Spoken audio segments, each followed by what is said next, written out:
Good morning, guys. This is Ben. Today I'm working on a R53. They came into the shop. Customer states that the flat tire monitor and the traction control light comes on, and we got this fault code here, 05E43, and it's talking about steering angle sensor internal. When I click on it, go up here to details. Fault says it's currently present. It's happened 20 times. It says it doesn't offer any driver information at the moment, but we got another fault up here, this 000004 LWS slider fault adjustment operation. So the customer said he's replaced 2 steering angle sensors on it. So what I'm going to do today is try to initialize it, program it. He says they're new, but they're aftermarket parts. So yeah, I'm just gonna come over here, but it looks like my computer is rebooting. So that's what I got going on so far today. I'll keep you updated. Hey guys, welcome back. I know it's been a couple days, but it's been kind of slow here at the shop. I ended up doing that steering angle sensor on that car. We got it right there, and then programmed, coded it, and then calibrated it. So unfortunately I forgot to videotape that stuff. Anyway, today we just got doing some service on this X3, oil service and vehicle inspection. And on the yellow car, you may remember from a previous video, was something interesting that the customer had given me a spare, what you call it, turbocharger here, because the car did have 262,000 miles, right? So if I can get this in frame here, what I did is, since it was having a hard time calibrating,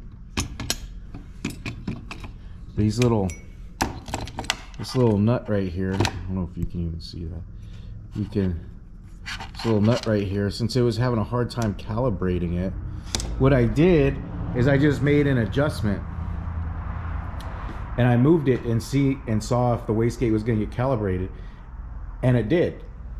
So I tightened the jam nut up and went and test drove it, and it did look like, it just seemed like it lacked some power. So,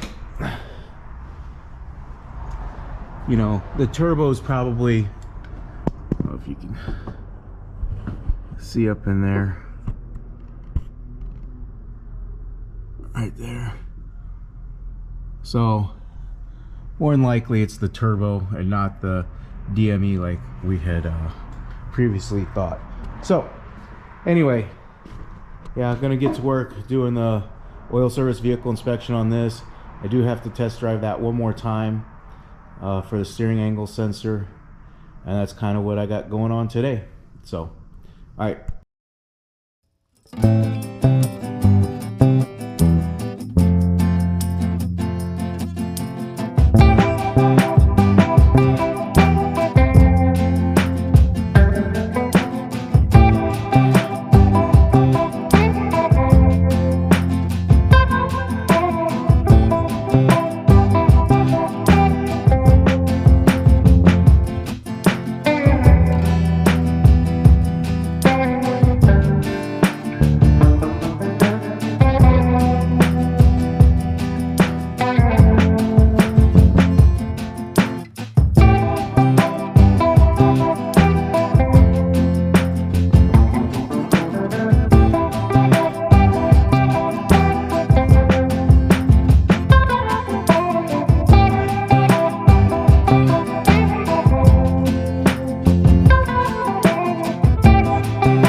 So guys, you may have noticed that I took the whole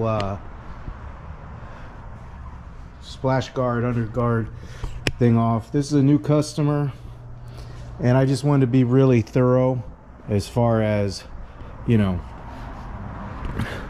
making sure there's no leaks or anything. He's a first-time customer, and the worst thing you can do is not miss something, and then, you know, comes back a week later because there's a leak because you didn't catch it. So just want to be super thorough. Like I said, I think this car's got many miles on it. 50,000 miles. Everything was good, but I am going to show you how to reset the indicator here. He was due for a vehicle inspection, oil service, and then I'll let it run, get up to speed or get up to temperature, and then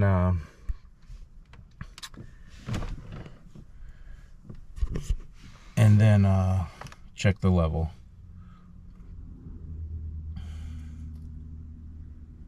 So see there, engine off, key on, let the thing cycle through. It's asking me to reset. Yes, press and hold. That's gonna reset, and then should go with vehicle inspection.